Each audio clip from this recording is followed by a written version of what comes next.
तर शेतकरी मित्रांनो नमस्कार. कृषी मित्र महेश या यूट्यूब चॅनलवर आपलं स्वागत आहे.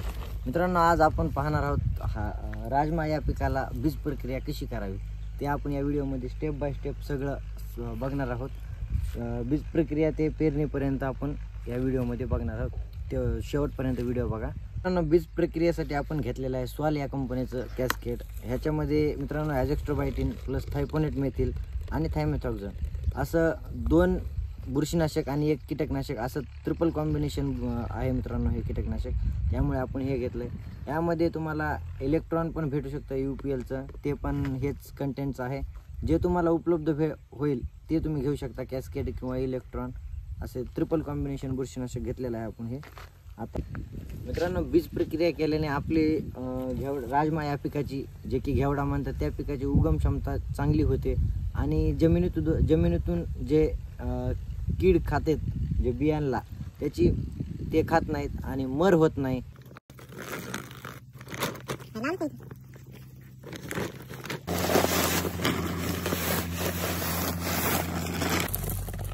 मित्रांनो, हे आपलं राजमा या पीक 30 किलो आहे मित्रांनो. त्यासाठी आपण घेतलेलं आहे 100 ml कॅस्केड.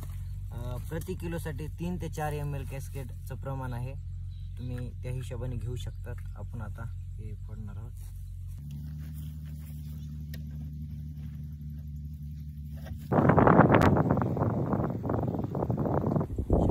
कॅस्केड घेतलाय मित्रांनो.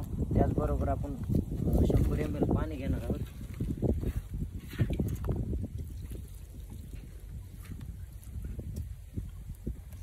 जेणे की आपलं औषध पण वेस्ट होणार नाही आणि चांगलं व्यवस्थितपणे लागेल. त्यामुळे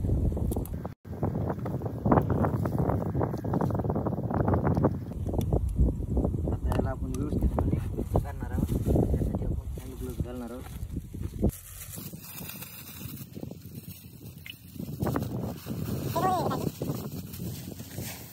याला व्यवस्थितपणे मित्रांनो लावून घ्यायचं हे असं लाल होईपर्यंत.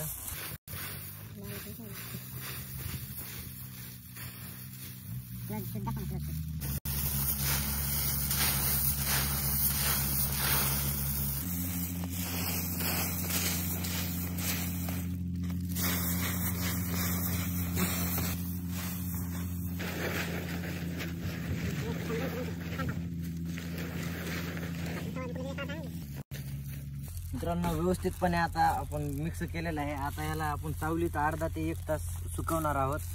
त्यानंतर पेरणी करणार आहोत. त्यात झालं की